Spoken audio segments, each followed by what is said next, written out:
With me today is St. Charles Parish President Matt Jewell. Matt Jewell, thank you so much for coming on today. I really appreciate it. Thanks for having me. Well, and thank you for watching another episode. If you're watching the video, remember this video will be on my podcast at Wallis For America. Remember, it's WALLIS. It's William Wallis is for America. You can find it on any podcast app. Of course, you're watching the video. Please share it with some friends on YouTube and Rumble. But we're going to talk about not only Hurricane Ida and get us up to that speed, up to where we are now, but I'd also like to talk about the needs of St. Charles Parish. But we're going to talk about that after we catch up. So, Parish President Matt Jewell, let's talk about what happened, the moments during and after Hurricane Ida here in St. Charles Parish. Yeah, well, Hurricane Ida was just a storm that really just blew up on everybody. Earlier in that week, we knew that we kind of had a feeling that this storm was going to be our storm. About Thursday, on the Thursday before the storm hit, I started our preparations that we normally do for hurricanes. That's putting out HESCO baskets, which protect lower desalmens. It's putting out. Are those big gigantic 6 foot by 6 foot square bags? Yeah, they're like these are like a metal cage basket that you actually they have a liner inside. You fill them with sand. Okay. They actually are used by the military to kind of create barriers around bases. Right. And they fill them with rocks and sands and things like that. And they really are very sturdy once they're in place. And I guess the creators of the HESCO basket realize that you can use them also for flood protection. Yeah. And that's what we use them for, lower desalmens. So that's like a 2-day process getting those things out, just because we put out about a mile of them along Bayou desalmens and in portions of Bayou Gauche. So they started that on Thursday. They started running the watersheds to make sure all of our drainage systems were clear. They started checking pump stations to make sure everything was operating at an appropriate level and working. Everything was functional. And then as we ticked closer, that's on Thursdays when we declared emergency. On Friday is when I declared a voluntary evacuation kind of early in the morning. We did a voluntary evacuation for all of St. Charles Parish, but a mandatory evacuation for low-lying areas where we put out the protection, such as the desalmens and Bayou Gauche and other areas that are prone to potential storm surge flooding. Later that day, we saw that the storm was going to be upgraded to a Category 4. So at that point in time, it was, lay all the kind of the cards on the table. That's a mandatory evacuation under what our policies are and how we prepare in St. Charles Parish. That was a mandatory evacuation for all of St. Charles Parish. So how far does St. Charles Parish go down? Kind of give those parameters again. We've talked about it before. Yeah. So how far from the Gulf does it stop? Yeah, we are a coastal parish, and not in the sense that we are on the coast of the Gulf of Mexico, right? But we are actually situated between Lake Pontchartrain to our north and Lake Cotahuachi, Lake Salvador to our south, and then Lake desalmens to our west. So and then you got the Mississippi River that runs right through us. So we are pretty well surrounded by water, and we have storm surge risks from both the north and southern end of the parish, whether that's water coming up in Lake Pontchartrain or water coming in from lower Barataria into the parish, into the desalmens Bayou Gauche area. When we saw that Category 4 storm and the potential for 9 to 15 feet of storm surge, which is always your worst case scenario, my thought process is we always prepare for the worst, and that's what we base our decision making on. So, like I said earlier in the day, we actually started moving. We did that voluntary evacuation, but we actually started forcing our nursing homes to evacuate at that point in time, just because that is a lengthy process for those folks to go into, and they had to have that time. So, that around 10 or so in the morning, we tell our nursing homes, you got to evacuate. Right. We call that the mandatory evacuation later that evening. Tell the residents that it's going to go to an effect at 6 a.m. This is one of the things that I learned from the previous year when I called a mandatory evacuation for Hurricane Sally, was that once you call a mandatory evacuation, places start closing down. Yeah, schools have to let out, and there's no turning that around. So we wanted to give enough time for people to go to Walmart, to go pick up supplies, to go get things they needed for them to evacuate. So fast forwarding, the evacuation takes place at 6 a.m. the next morning. With that comes our assisted evacuation. So a lot of our population, there's a lot of people in St. Charles Parish who don't have the means to evacuate themselves. So we will host an assisted evacuation where school buses actually go and pick them up. They call and register and tell us where they live. We'll pick them up. We bring them to the West Bank Bridge Park. We get them signed in, make sure they have everything they need, and then we actually bring them up to our shelter in Hammond. And that's at Hammond High School. Yeah. So we just have an agreement with Hammond High School that, we will use them as a shelter during, storms. So we did that. So good number of residents took us up on that option. There's a lot. It sounds like there's a lot of coordinating involved. I mean, I'm speaking some common sense, but I've got listeners all over the country, actually all over the world, to the podcast part of it. And I don't think people realize how much coordinating goes into it. So you got to as a parish president, you have to not only, you're not running government, you're planning for these emergencies, and to do all this coordinating when the time comes, like the agreement you have with Hammond High School. This is something that when we're outside of hurricane season, we're training for this. Right. And there's various. In St. Charles Parish, we have a nuclear power plant. We have multiple chemical and petrochemical plants.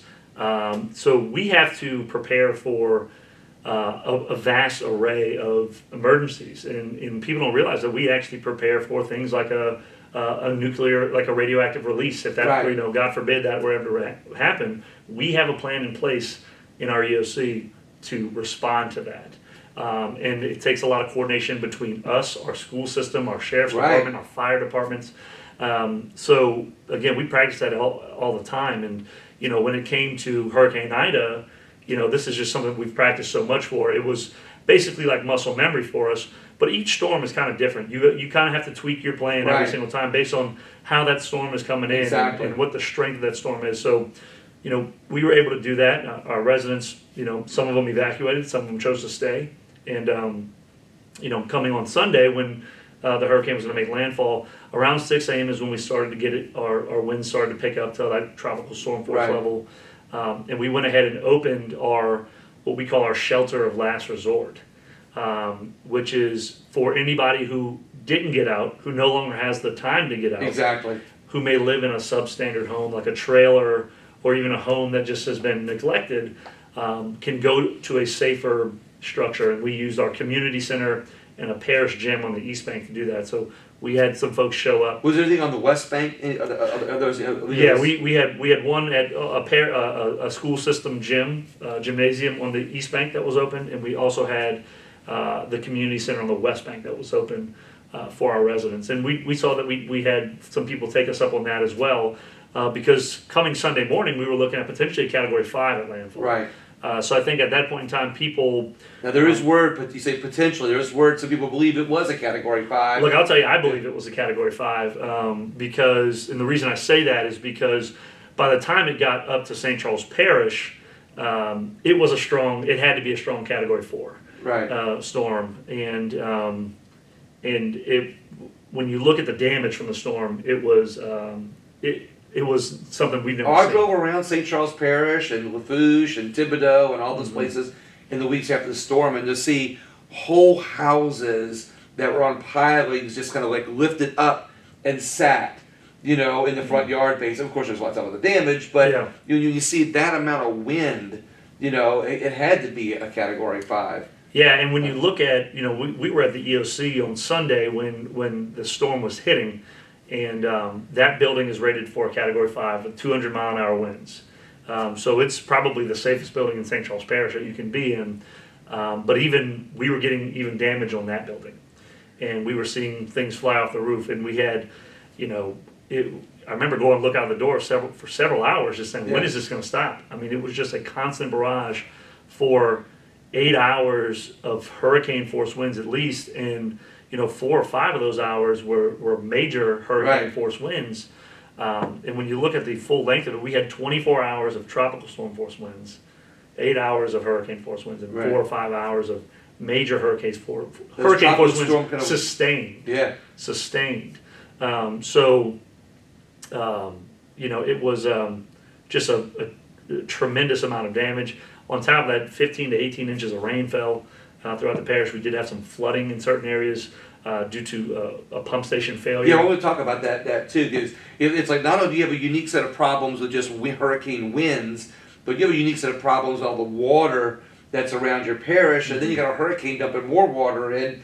This is just, you're kind of an island out here, if you will. But what were some of the damages that happened, that the infrastructure of St. Charles Parish that affected residents in other ways other than the storm? You talk about the pumps and stuff like that. Yeah, well, so first the power went out, so we lost that utility very early on in the storm, right. which is not anything new. We normally, for a bad storm, we'll lose power, and even sometimes on a sunny day you might lose power just if there's a lot of wind and you get most of our infrastructure is above ground, so it's a little bit more vulnerable to things like trees. So the power was lost early on, but what we saw in the kind of the height of the storm, which we had not seen in previous storms in St. Charles Parish, in fact it's never happened, is that so many trees were falling and pulling up water lines with them. Over time those roots get kind of entangled around these water lines, so it pulls these water lines up. So now we're starting to lose more water than we can actually create, and we take water in from the river. Right. So we're seeing the effect of that on the West Bank and the East Bank. But what happened on the East Bank is that a barge came loose and actually smashed our water intake system in the river. Okay. So once that happened, we were no longer able to bring in any water. Okay. Basically shutting off water for all of St. Charles Parish on the East Bank. On the West Bank, the water pressure was so low that we had to shut it off anyway. But what effect that had was we had 2 pump stations, actually 3 pump stations in the parish that are water cooled and water lubricated by parish water. I was getting ready to ask you. So what effect? Why is it that why not bringing water in? When you want to get it out, helps affect these pump situations. Right. So only 3 pumps in the parish are water cooled and water lubricated. They were built by the Corps of Engineers, some years ago, and they are at our levee system.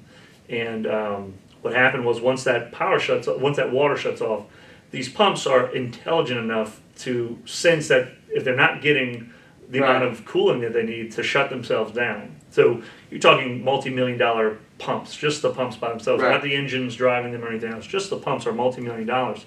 So to burn up a pump, is a big expense. So these stations are designed to shut themselves down before they would damage themselves. But the problem that created was that now areas like Norco were no longer able to pump out the amount of water that were falling in, and that led to flooding in that area. And kind of the worst part about that is that not only did residents get water from the ground in that area, but they also got water through the ceilings from the wind damage. But we saw some pump station failure, but we have about 56 pump stations in St. Charles Parish that all work together to make sure to keep our parish dry. 56 pumps, only 3 of them went out. 56 pumping stations. If you look at the total number of pumps, you're close to about 150, 175 total individual pumps. But these pumping stations, most of them have multiple pumps. But of the 56, 3 went. Of the 56, actually probably 5 went down, and those were for various reasons that we've since remedied. But where those other stations went down, thankfully, we did not have any flooding, which makes me feel really good about our what you've done for preparation, being surrounded by water, managing all this water around you in a way that during this hurricane it didn't come in on a lot of those areas. Look, I spent the first 18 months of my administration going back and kind of fixing some of the neglected drainage, cleaning canals, reestablishing drainage. I remember seeing videos of you out there in some of those ditches. So we've worked really hard to reestablish that, and while the amount of debris and everything that's gotten into the drainage system and the amount of problems we've had, and it kind of brought us back to square one. These are the things we prepare for. This is the reason you want your drainage system in tip-top shape at all times, because when you want it to perform when it has to. Right. So that's what we've worked on for so long, and now we're kind of back to square one, getting all that debris out of the canals. In fact, I think we've removed 25,000 cubic yards of debris just from canals. But that brings me to the next point, the day after the storm. Yeah, here we are after the storm, clean up, and every structure in St. Charles Parish sustained some sort of damage. We had 500 homes that were just completely destroyed, completely unlivable. 7,000 homes that have major damage. So consider 7,000 homes that need to be gutted. Right. 14,000 homes with minor damage. and that can be anything from a couple of shingles to some siding. And how many homes are in St. Charles Parish? Do you know? Around 20 to 22,000 homes we have in St. Charles Parish. So over half the homes in St. Charles Parish had damage. Oh well, when you look at 7,000 homes major damage, 14,000 homes with minor damage, you're already at Right. 21,000 right there. Right. When you throw in the 500 homes that were completely destroyed, you're at 21.5, and we have Right. 22,000 homes in the parish. So, it's safe to say that every structure, even commercial structures, the building we're sitting in right now, the Right. roof was torn off. Yeah, no, come in your office here. I saw there's all kinds of ceiling tiles missing. Yes. So there was just a lot of damage all over, and but we've been doing very well. We were able to get our water systems back up and going within the first week after the storm. The West Bank we got immediately going the next day, and that consisted of us basically going out. Remember those leaks I was talking Right. about? Going out and fighting those leaks, finding them, fixing them. And as you fix those leaks, the water pressure kind of slowly comes back up, and up. And we were able to get back to full pressure that week on the West Bank. About 2 days after the storm, we were able to bring water back online on the East Bank. And we saw that once we got that pump station running again, Right. the water just shot out of that Norco area very quickly. So after, do you think? So now, do you think you're gonna have a plan in place? Because I know you're good at problem solving. I've watched it with the water problems in the past couple of years. Are you going to have the system set up that way in the future? A barge breaks loose, that we can help. yeah, we're gonna A backup plan. Yeah, I mean, look, when you're dealing with pumping water, you should never have to run out of water somehow. Yeah, right. Because that is what You're the pump surrounded is by doing. it. You just have to make sure that the water you're using to lubricate the bearings is clean. It doesn't have the dirt and silt in it that you're pumping, or else you'll bind up your gears Right. and everything. So we have a plan in place to install a backup pump with a filtration system on it to filter the water that it's pulling from the canal, because it doesn't take much water, but to filter the water that's pulling to lubricate itself if city water or parish water would ever go down again. So we will have a redundancy in place that wasn't there before. And they're all on backup generators too, I guess. Yeah, so for your diesel powered stations, your diesel generators run your bar screen cleaners, your lights, your electronic panels. On your electric stations, your diesel generators actually just run your actual pumps. So, it's a lot of variation between the types of pumping stations we have. I'm kind of more of a fan of the electric pumps. They're quieter, they have less moving parts. Yeah. Obviously, with that, you need a bigger generator. So there's always going to be, you always end up around the same cost. So just like residents want bigger, better, parish presidents want bigger, better too on their. Look, I'm a fan of more pumping capacity wherever we can, because what happens is when you improve the pumping capacity of multiple stations, if one does go down, you still have more capacity than you had previously at that one. And one of the things that we talked about in our last visit was that the parish is working on master drainage plans, and what we've seen from some of those master drainage plans is that it calls for some additional pumping capacity. Right. That's one of the things that we're going to look at. Obviously, those things take money. We got to get those plans in place, the engineering done, and move it forward. And that takes multiple years. And I may not even be able to see some of those projects all the way through, but it's always important to get the ball rolling on them. But only because of term limits. Only because of term limits, yes. I have term limited at 2 4-year terms, so I can only serve 8 years if reelected for another term. But yes, that's why But it does sometimes. I made that point only because not that it's going to be like a whole other bunch of generations to come before people see those kind of changes, but just your term, is. Yeah, no, it's not. Yeah, it's not going to be. This is not something that your kids are going to see or your grandkids are going to see. This is something that I believe a lot of people within our lifetime are going to see. But it starts with someone standing up and saying, the way we design our drainage systems, we need to elevate it.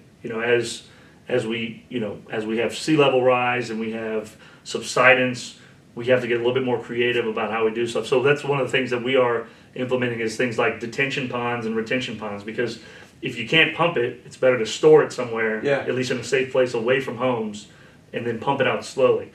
So we're looking at ways to, kind of work with the geography that we have, work with kind of our unique landscape, and figure out ways to improve and utilize some different methods, and that's going to help us in things like hurricanes. What I like about what I'm hearing is that you're not kicking this problem down the road.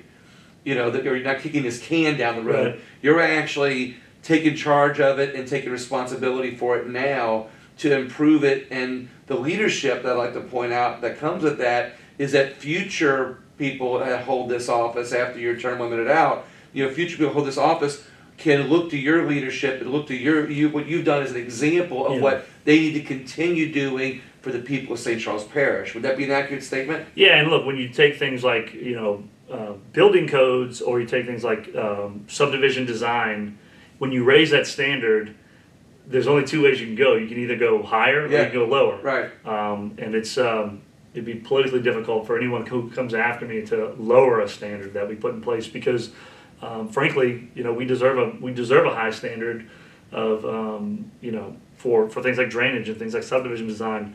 It's one of the things I've been talking about, is that I don't want to ever have to think that a subdivision that was put in under my administration has caused some sort of negative impact for residents who've lived here their whole lives.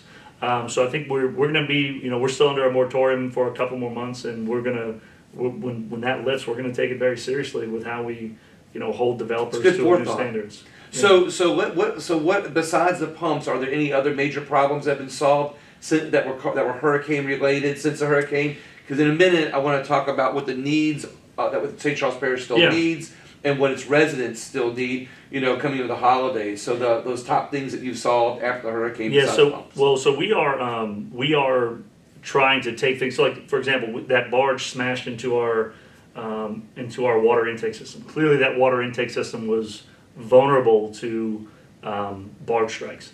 So we are going to. It's in design now, but we are going to take the opportunity now to build it back into a more rigid or sturdy fashion, to have it into a place where it might be able to take a barge strike in the future from a hurricane and not go down the way it did. So same thing with the roof. We went on with a sturdier roof on the courthouse. Everywhere where we've had damage, I'm trying to put back something a little bit more weather resistant, a little bit sturdier, to make sure that if we get another storm like this, we're not dealing with these same problems.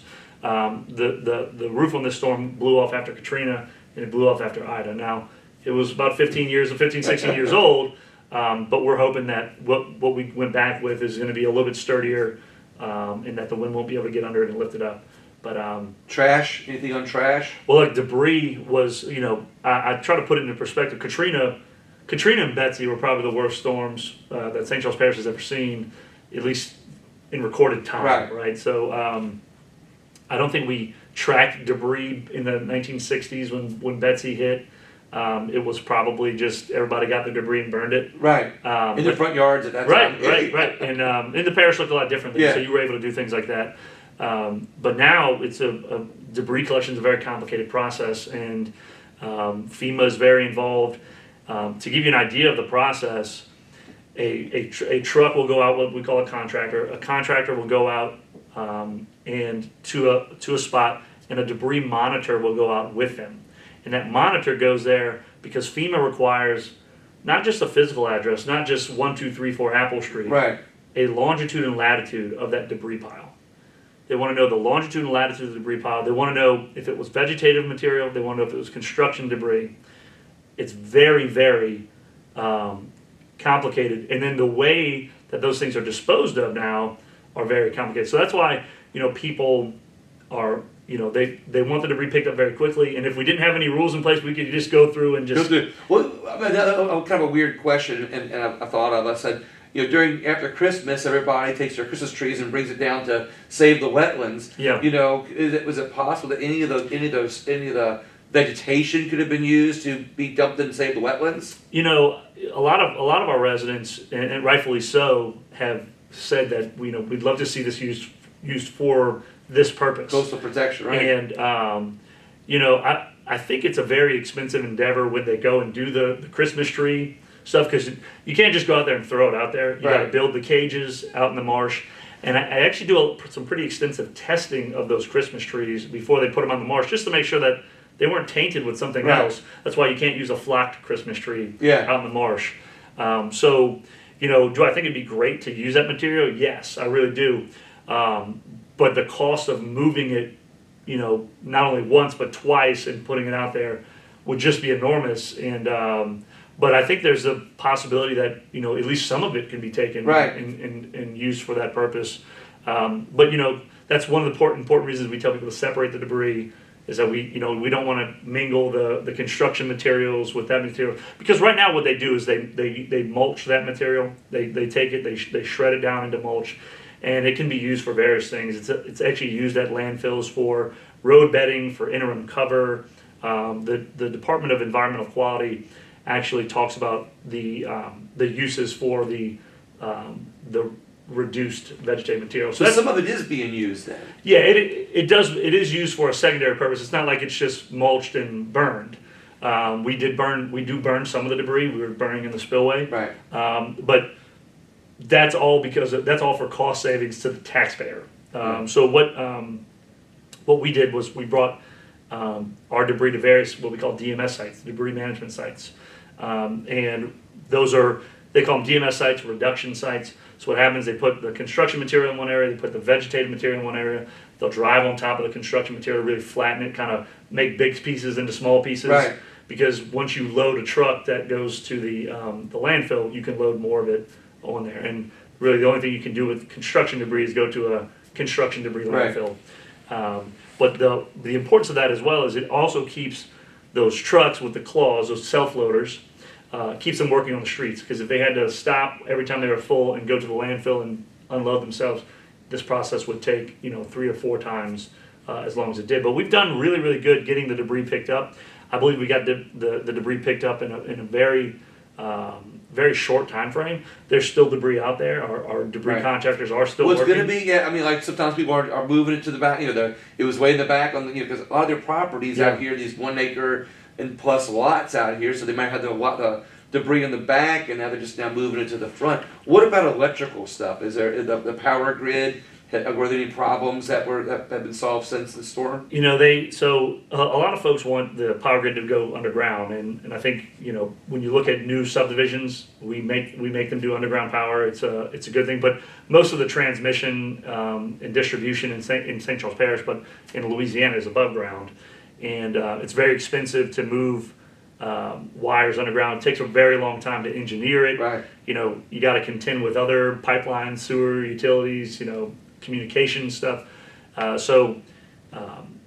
They did put back the same kind of poles. Obviously, these poles are fresh. We think we had about 3,500 poles that fell down in St. Charles Parish, and I think it was like actually 10% of the total poles that had fallen were in St. Charles Parish.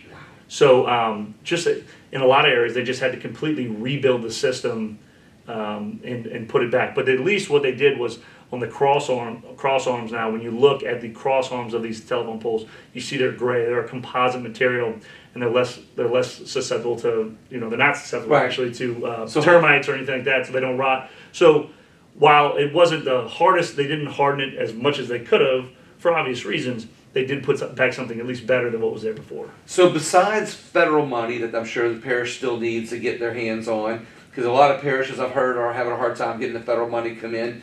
I want you to talk about that too in a second. But what do the people of St. Charles Parish still need after the storm? Let's, reaching out to the people who might want to help.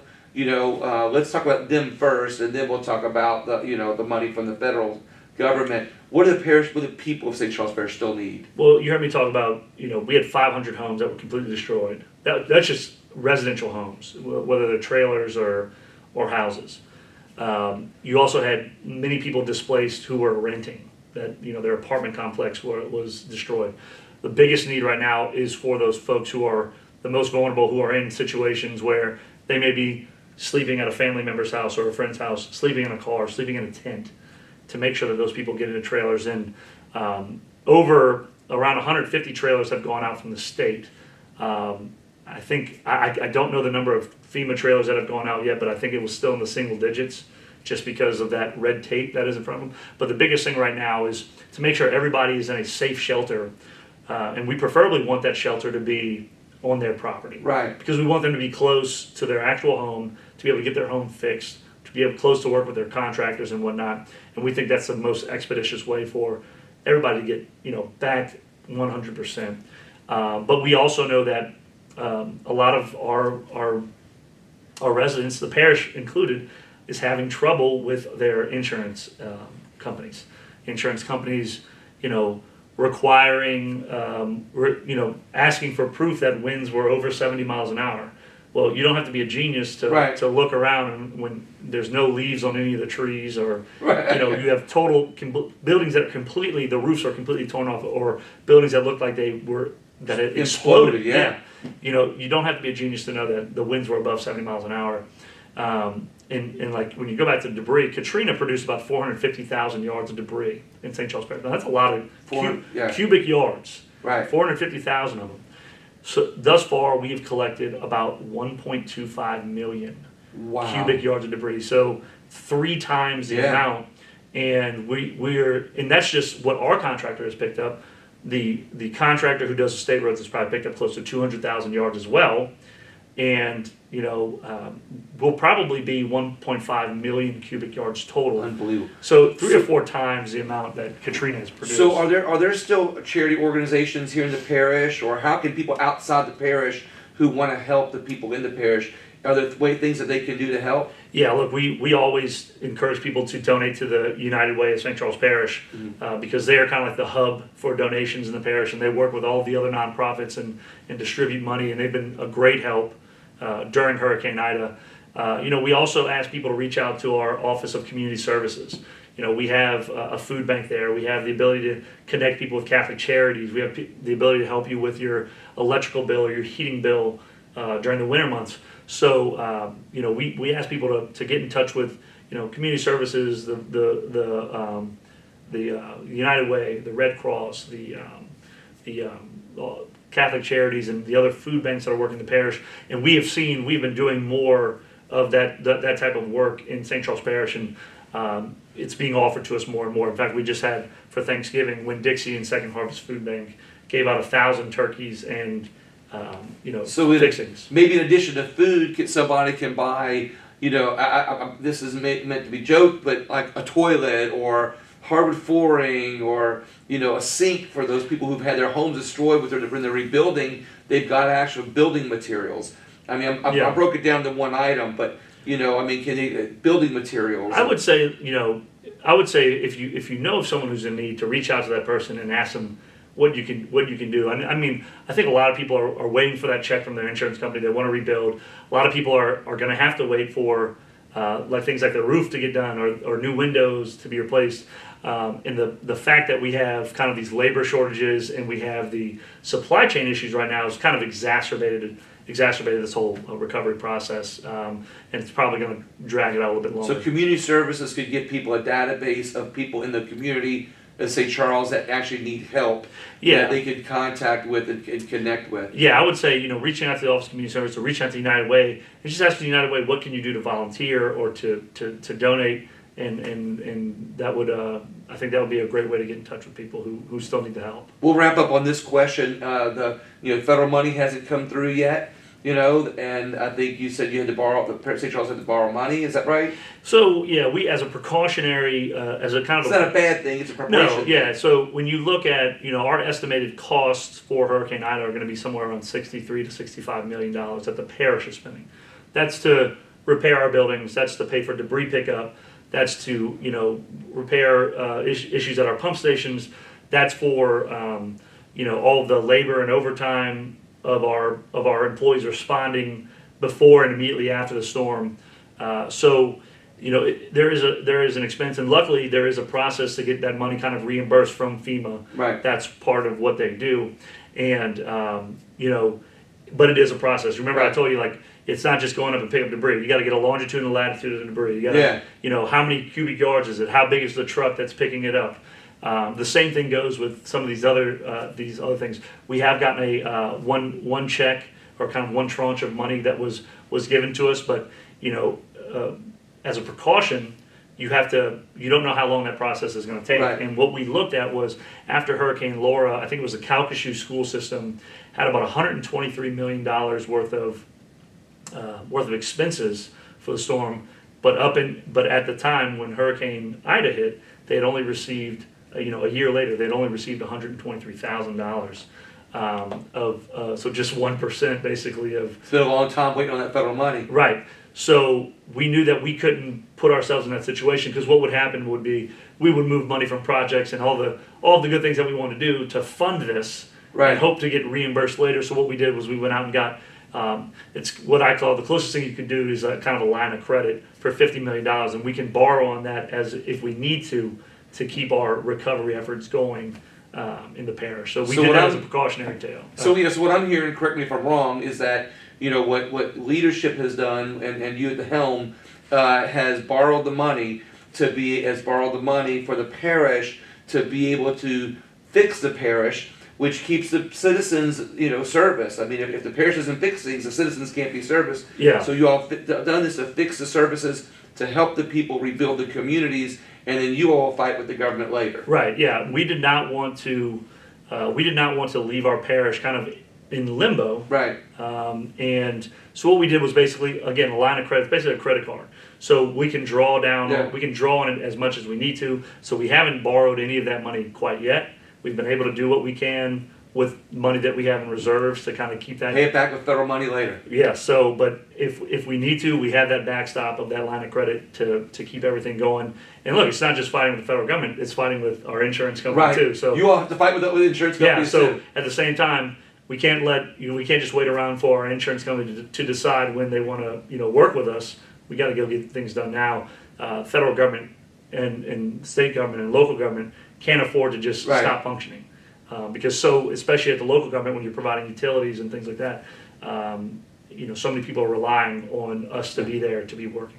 Parish President Matt Jewell, thank you so much. Thank you. I really appreciate it. I love visiting with you. Thank you for your time, because I like watching from the outside what you're doing, so I always want to catch up with you. We'll have to do it again. Everybody else, you've heard how we can help the people of St. Charles Parish. You've heard what's going on. Please share the video, share the podcast, and Christmas is coming, so there's lots of things that you can spend money on to help the people of St. Charles Parish. Thank you so much.